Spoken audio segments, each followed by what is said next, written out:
Shakespearean Study Module Lesson 2.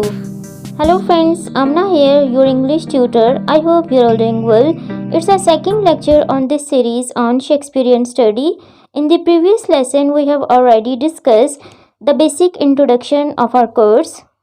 Now, it's our second lecture on this series. In this lesson, we will discuss detailed introduction about what is drama. First of all, we will discuss what is drama. The definition of the drama is here. A play is a form of literature that is written to be performed on stage by actors. Basically हम जो genre discuss कर रहे हैं वो drama, इसको हम Shakespearean drama के साथ किस तरह लिंक करेंगे, इसके लिए सबसे पहले हम ड्रामा के बारे में पढ़ रहे हैं कि जो ड्रामा है बेसिकली वो जॉनरा किस तरह इंट्रोड्यूस करवाया गया था वर्ल्ड में, फर्स्ट टाइम इसको किसने यूज़ किया और कहाँ कहाँ ये परफॉर्म किया जाता है, या ड्रामा है क्या, ये सब कुछ जो है हम इस लेसन में डिस्कस कर रही हैं। इसके लिए सबसे पहले हम आज इस लेसन में जो शॉर्ट इंट्रोडक्शन देखेंगे कि ड्रामा एक्चुअली में है क्या। ड्रामा बेसिकली जॉनरा एक ऐसा जॉनरा है जो कि स्टेज पर परफॉर्म किया जाता है with the help of characters, यानी कि जो करेक्टर्स होती हैं वो एज अ एक्टर्स परफॉर्म करते हैं ऑन द स्टेज। तो इस टाइप ऑफ लिटरेचर को हम ड्रामा कहते हैं। अगर हम दूसरे जॉनरास को देखें, जैसे पोइट्री है वो सॉन्ग की फॉर्म में सिंग की जाती है, जिसको हम म्यूज़िक के साथ हम आजकल सॉन्ग सुनते हैं, तो वो जो है वो गाई जाती है। और जो नावल होता है यानी कि फिक्शन, वो पढ़ा जाता है ज़्यादा। उसमें से हम डिफरेंट स्टोरीज़ को परफॉर्म कर सकते हैं, एक ओवरऑल नावल को हम परफॉर्म नहीं कर सकते। लेकिन जो ड्रामा है वो लिटरेचर का एक ऐसा पार्ट है जिसको हम शॉर्ट स्टोरी की फॉर्म में स्टेज पर परफॉर्म कर सकते हैं। अब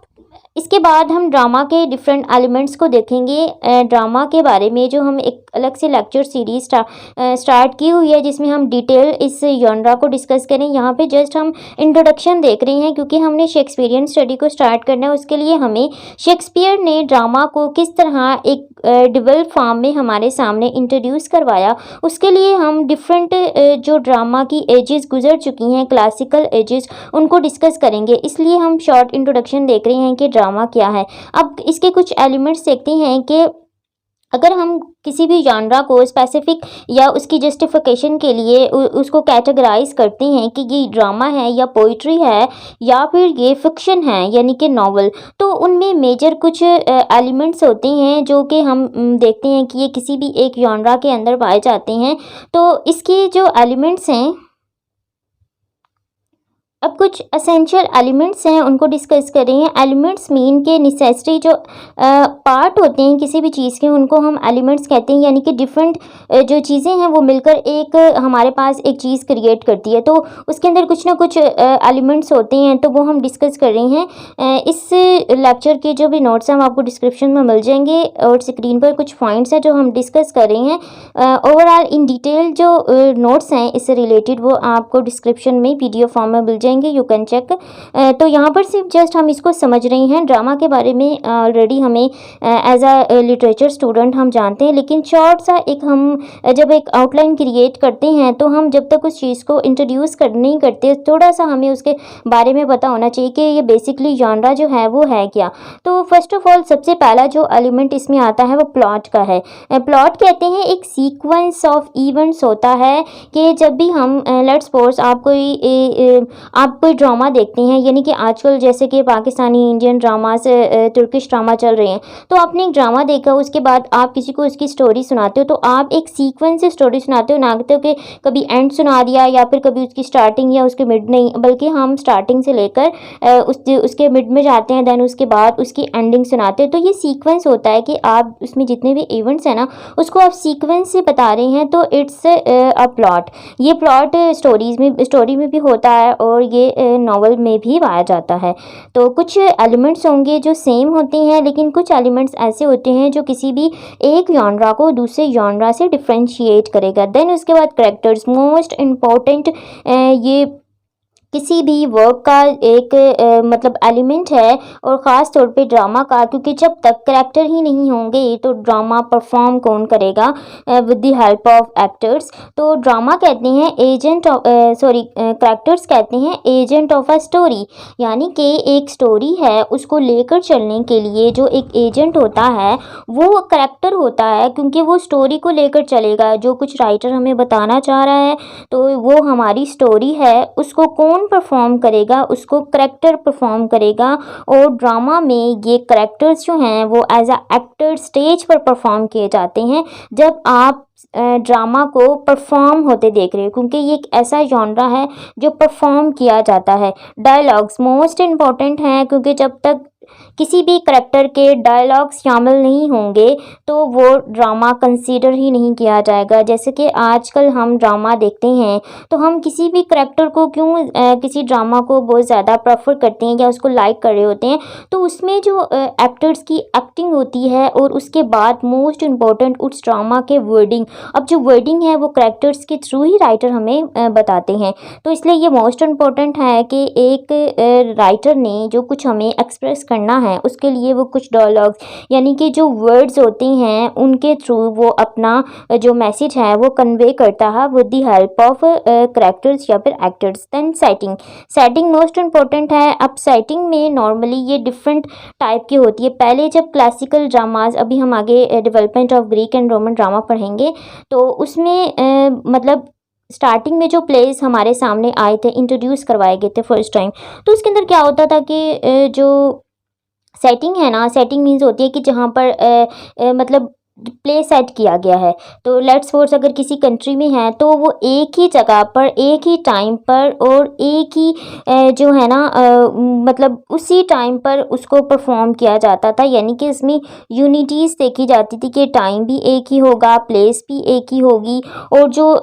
मतलब उसकी एंडिंग है ना वो भी उसी जगह ही होगी। तो इसको यूनिटीज़ कहा जाता था कि आप उसकी प्लेस चेंज नहीं करेंगे, यानी कि अगर आपने किसी भी एक घर में एक ड्रामा सेट किया है तो आप उसको स्टार्ट भी वहीं करेंगे, आप उसकी एंडिंग भी वहीं करेंगे। लेकिन उसके बाद जैसे जैसे ग्रेजुअली डेवलपमेंट होती गई ड्रामा में, तो जब हम शेक्सपियरियन ड्रामा की तरफ आएंगे, ग्रीक रोमन, उसके बाद मिडिवल ड्रामा, देन उसके बाद शेक्सपियरियन ड्रामा को देखेंगे, तो उसके अंदर हम देखते हैं कि हमें प्ले की सेटिंग जो है वो शिफ्ट होती दिखाई देती है। यानी कि कभी किसी जो है सिटी में प्ले सेट किया गया था उसकी सेटिंग, या फिर कभी सम टाइम होता है कि किसी और सिटी में सेटिंग रखी गई है या हाउस चेंज किए जाते हैं एक्सेट्रा। देन उसके बाद थीम मोस्ट इम्पोर्टेंट है। अंडरलाइंग मैसेज होता है किसी भी राइटर या ऑथर या प्ले राइट का, कि जो उसका मेन मोटिव है वो बताना चाह रहा है हमें, लेकिन उसको एक्सप्रेस करने के लिए वो अपने अल्फाज को एक लिटरेरी फॉर्म में कन्वर्ट करता है कि वो एज इट इज़ अपना मैसेज कन्वे नहीं कर सकता। तो उसके लिए हमें अब लेट्स सपोज जैसे कि किंग लियर एक इम्पॉर्टेंट वर्क है शेक्सपियर का, तो उसमें मेन थीम क्या था, उसके अंदर जो हमें दिखाया गया कि वो लोग जो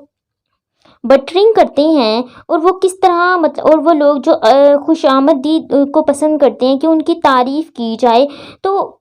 अब शेक्सपियर ने इस चीज़ को एक्सप्रेस करने के लिए कि वो लोग जो किसी के साथ गलत करते हैं तो एंड पे उनके साथ क्या होता है, या फिर जो हमारे अंदर ग्रीडीनेस होती है वो किस तरह ख़ुद को और सामने वाले पर्सन को जो है वो तबाह कर देती है। तो ये मतलब एक थीम था, मैसेज था, जिसके लिए शेक्सपियर ने एक हिस्टोरिकल करैक्टर किंग लियर को यूज़ किया, फिर उनके थ्रू हमें बताया। देन उसके बाद म्यूज़िक मोस्ट इम्पॉर्टेंट है। म्यूज़िक एक ड्रामा का एलिमेंट है जो कि कोरस के थ्रू परफॉर्म किया जाता है, जिसमें कि डिफरेंट ऐसे ग्रुप ऑफ पीपल होते हैं जो मतलब एक म्यूजिकल फॉर्म में हमें बताते हैं कि अब कोई सैड सीन आने वाला है या इमोशनल सीन आने वाला है या कोई रोमांटिक सीन आने वाला है। देन उसके बाद स्पेक्टिकल्स मोस्ट इंपॉर्टेंट है। विजुअल एलिमेंट है कि आप जिस प्ले को सेट कर रहे हैं उसकी सेटिंग आपके अकॉर्डिंग होनी चाहिए। ये नहीं है कि आप कोई सैड सीन दिखा रहे हैं, कि कोई मर्डर सीन दिखाना चाह रहे हैं और उसके आप उसके बैकग्राउंड में ऐसे कोई नेचर फ्लावर्स वगैरह और कुछ इस तरह की चीज़ें यूज़ कर लें, और आप या फिर आप कोई मतलब इमोशनल सीन दिखा रहे हैं तो उसके साथ आप कोई सैड म्यूज़िक या कोई ऐसी मतलब हॉरिबल जो चीज़ें हैं वो यूज़ करें, तो ये स्पेक्टिकल्स मैच नहीं होते। तो वो कह रहे हैं कि प्ले का जो एलिमेंट है इसके लिए आपके स्पेक्टिकल्स का होना बहुत ज़रूरी है, कि आप के जो कुछ आप दिखाना चाह रहे हैं आपका सराउंडिंग का जो भी बैकग्राउंड है वो उसके साथ रिलेट करना चाहिए। देन उसके बाद language, most important the use of language to convey meanings and emotions, यानी कि जब तक किसी भी प्ले की वर्डिंग अट्रैक्टिव नहीं होगी वो प्ले जो है वो पॉपुलर नहीं होता। देन एक्शन मोस्ट इम्पोर्टेंट है। जब हम किसी भी ड्रामा को क्यों लाइक करते हैं, उसके अंदर जब हमें कोई भी एक्शन पसंद आता है। अब ये एक्शन किसी भी करैक्टर के थ्रू हो सकता है, कोई भी करैक्टर है जो इसको लेकर चल सकता है, या किसी भी डिफरेंट करैक्टर्स के थ्रू हो सकता है। नॉर्मली हमें प्लेस की मतलब उनकी लाइकनेस की क्या वजह होती है कि हम उसमें परफॉर्म किए गए एक्टर्स के एक्शंस को पसंद करते हैं, कि समटाइम कोई एक्शंस हमें अट्रैक्ट कर जाता है, कोई मर्डर सीन दिखाया जाता है, कोई और अट्रैक्टिव, कोई रोमांटिक सीन दिखाया जाता है, कोई कॉमेडिक सीन दिखाया जाता है, जिसकी वजह से हमारा इंटरेस्ट जो है ना वो उस वर्क में डेवलप होता है, एंड देन हम उसको जो है वो पसंद करते हैं और हम उसको कंप्लीट करके छोड़ते हैं, या फिर हम परफॉर्म करते हुए देख रहे हूँ या फिर हम उसको रीड कर रहे हूँ। देन उसके बाद कॉन्फ्लिक्ट मोस्ट इंपॉर्टेंट है। सेंट्रल स्ट्रगल या टेंशन होती है जो कि हम स्टोरी की मतलब डाइवर्सिटी को और ज़्यादा इन्हेंस करती है। दैट्स मीन के जो कॉन्फ्लिक्ट एक आजकल जैसे कि हम इसकी एग्जांपल आजकल के ड्रामा से ही ले सकते हैं, क्योंकि जैसे जैसे हम ड्रामा पढ़ रहे हैं तो अब इसके अंदर जैसे कोई स्टोरी दिखाई जाती है, एक कॉन्फ्लिक्ट होता है कि मतलब एक ऐसा मतलब कोई करैक्टर होता है जो ओवरऑल ड्रामे में मतलब सब कुछ बैड बिहेव कर रहा होता है, लोगों की लाइफ के साथ जो है वो खेल रहा होता है। तो हम क्या कहते हैं कि ये कॉन्फ्लिक्ट जो है कब एट द एंड सॉल्व होगा। तो जैसे कि एक मोस्ट इम्पोर्टेंट प्ले है इडिपस रेक्स, जिसके अंदर एक कॉन्फ्लिक्ट था कि जो किंग लेयर है उसको किसने मतलब उसका मर्डर किसने किया था। तो ये एक कॉन्फ्लिक्ट था और लास्ट में जब ये कॉन्फ्लिक्ट रिजॉल्व हुआ तो स्टोरी की एंडिंग होगी, और ये किस तरह ट्रैजिक एंड हुए ये हम जानते हैं जिन लोगों ने ये प्ले पढ़ा है। नेक्स्ट अब हम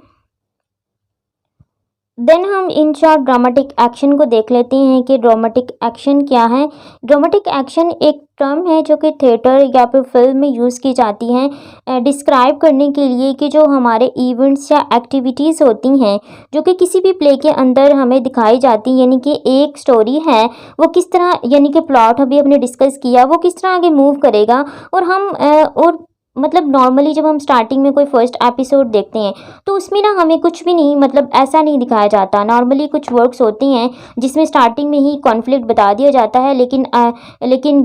जो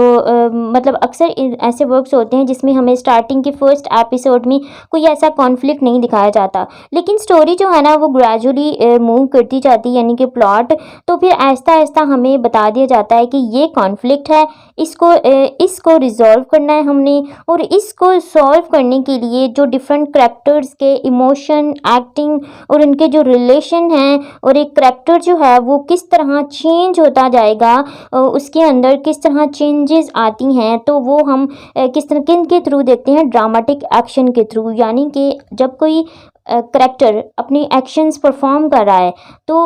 वो क्या दिखा रहा है, जैसे कि एक गुड और एक बैड करैक्टर होता है। स्टार्टिंग में एक नॉर्मली हर वर्क में एक बैटल दिखाई जाती है गुड एंड बैड में। तो जो एक बैड करैक्टर है वो किसी भी गुड करैक्टर को एक्सप्लॉइट करता रहता है। तो हम क्या देखते हैं कि जो एक अच्छा करैक्टर है उसके एक्शंस ओवरऑल कैसे रहे, या तो उसने खुद को चेंज कर लिया, या तो उसकी मतलब उसके अंदर कॉन्टीन्यूटी हमें दिखाई गई। तो मतलब डिफरेंट सीरीज़ में हम देखते रहते हैं कि सिचुएशन किस तरह चेंज हो रही है, लोगों के अंदर टेंशन पैदा हो जाती है कि ये किस तरह रिजॉल्व होंगे, क्योंकि बहुत से ऐसे प्लेस होते हैं जो थोड़े से कॉन्फ्लिक्ट होते हैं, तो हम उसको समझ नहीं पाते हैं कि मतलब इसको किस तरह लास्ट में सॉल्व करेंगे, कि ये करेक्टर किस तरह जो है वो मतलब अपने कंक्लूजन तक जाएगा। देन ड्रामेटिक एक्शन जो हैं वो स्टोरी को इंटरेस्टिंग एंड एंगेजिंग बनाने के लिए भी यूज़ होता है, कि जब तक किसी भी वर्क के अंदर इंटरेस्टिंग मतलब एलिमेंट्स नहीं होंगे, हमें रीडर को वो इंटरेस्ट नहीं डेवलप करेगा, तो हम उसके अंदर एंगेज नहीं होते। जैसे कि एक टर्म है क्लिफ हैंगर पड़ी जाती है, कि हर एपिसोड के एंड में ऐसे उसको एंड कर दिया जाता है कि मतलब जो रीडर है ना वो उसके अंदर क्यूरियोसिटी पैदा हो जाती है, कि वो कहता है कि वो नेक्स्ट एपिसोड देखे। तो यही चीज़ जो है ये डिफरेंट टर्म्स किसी भी वर्क को जो है ना वो इंटरेस्टिंग बनाने के लिए यूज़ की जाती हैं कि जब तक हम किसी भी वर्क के अंदर रीडर का इंटरेस्ट डेवलप नहीं करेंगे तो वो वर्क पॉपुलर नहीं होता। जैसे कि हमने देखा था, अभी हमने जिसकी बात की एडिपस स्ट्राइक, जिसके अंदर हमें पहले बताया गया कि किंग लेयर ने अपने बेटे को मारा था, तो उसके बारे में प्रोफेसी की गई थी कि जो है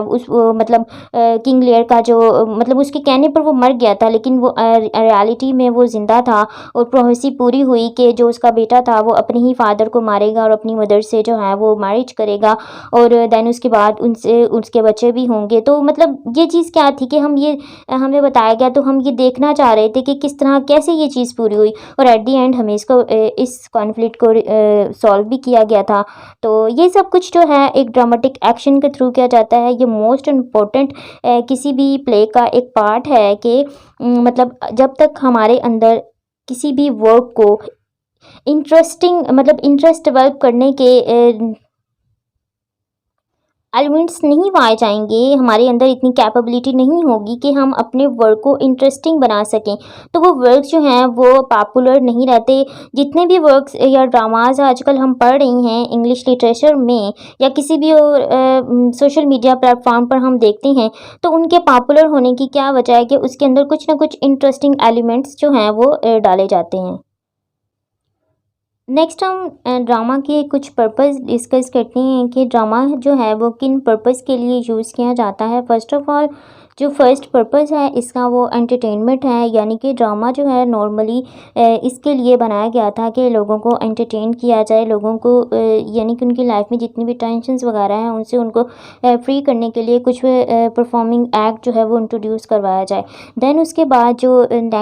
सेकंड पर्पस है वो एजुकेशन है कि ड्रामा जो है वो एजुकेशन के लिए भी यूज़ किया जाता है। जैसे कि हमने कोई भी एक ऐसा थीम जो है लोगों को बताना है, तो उसके लिए या कोई सोशल इशू पर हमने बात करनी है या हमने किसी को कुछ सिखाना है, तो उसके लिए हम जो है वो डिफरेंट कैरेक्टर्स के थ्रू, जैसे कि हमारी कुछ एब्स्ट्रैक्ट क्वालिटीज़ होती हैं जैसे कि ट्रूथ है, बैड फॉल्सहुड है, तो इस तरह ऑनेस्टी है और ग्रीडीनेस है, इस तरह की कुछ हम जो है कैरेक्टर्स के अंदर कन्वर्ट करके उनके थ्रू जो है छोटे बच्चों को एक एक्ट की फॉर्म में एजुकेट भी कर सकते हैं। देन उसके बाद सेकंड जो है वो रिफ्लेक्शन है कि ड्रामा जो है वो लोगों को मतलब रिफ्लेक्ट करने के लिए यूज़ किया जाता है कि डिफरेंट एजेस में जितने भी एक्सपीरियंस हुए या कोई भी एक ऐसा इवेंट जो किसी भी एज में हुआ, चाहे वो हिस्टोरिकल है, उसको लोगों को उससे अवेयर करने के लिए मतलब लोगों के बारे में कोई भी एक ऐसा हिस्टोरिकल इवेंट्स है जिसके बारे में लोगों को नहीं पता, तो वो जो राइटर हैं वो ड्रामा की फॉर्म में उनसे जो है वो उनको आगाही देते हैं। नेक्स्ट उसके बाद कैथारसिस मोस्ट इम्पोर्टेंट है कि ड्रामा का मकसद ये होता है कि अगर किसी इंसान के साथ कोई बुरा दिखाया गया है कि उसने किसी के साथ बुरा किया, तो एट द एंड उसके साथ दिखाया, तो उसके बाद जब हमें एक मतलब हमारे अंदर एक ऐसी सैड सी फीलिंग आती है कि जब किसी भी करेक्टर के साथ कुछ बुरा होता है तो हम थोड़ा सा मतलब एक सैड फीलिंग जो है वो महसूस करते हैं। तो हम इट्स मीन कि वो हमारा कैथारसिस होता है कि सम टाइम तो है कि हम इतने इमोशनल हो जाते हैं कि हम जो है उस पर मतलब थोड़ा काफ़ी ज़्यादा ही सैड हो जाते हैं। बाज़ औक़ात कुछ लोग जो हैं वो उस चीज़ पर जो है वो रोना भी स्टार्ट कर देते हैं। तो ये यानी कि ये हमारा कैथारसिस होता है कि हम लोगों के बारे में किस तरह की फीलिंग्स रखते हैं, यानी कि किसी भी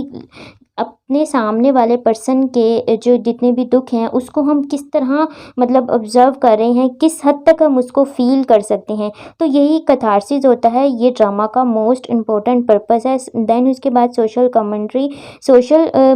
ड्रामा में जो है नॉर्मली सोशल कमेंट्री दिखाई जाती है कि आप सोसाइटी में जो कुछ भी चल रहा होता है, स्पेशली इसमें जो है वो रिलीजन को या पॉलिटिशियंस जो हैं उनको टारगेट किया जाता था, तो उनको कॉमेडी फॉर्म में लोगों के सामने बताया जाता था कि हमारी जो गवर्नमेंट है वो किस तरह क्या कुछ कर रही है, तो उसको कॉमिक वे में एक यानी कि फार्स या फिर सटायर वे में आयरॉनिकली लोगों को बताते थे कि हमारी जो पॉलिटिक्स है, हमारे पॉलिटिशियंस हैं वो क्या कुछ कर रहे हैं। तो ये कुछ मेजर पर्पस थे इसके जिनके लिए ड्रामा जो है वो यूज़ किया जाता है। अब नेक्स्ट हम देखते हैं कि के जो ड्रामा की डिफरेंट टाइप्स हैं वो कौन सी होती हैं उनको डिस्कस करते हैं। सबसे पहले जो है ट्रेजेडी मोस्ट इम्पोर्टेंट है। ग्रीक में जो मेजर दो टाइप्स इंट्रोड्यूस फर्स्ट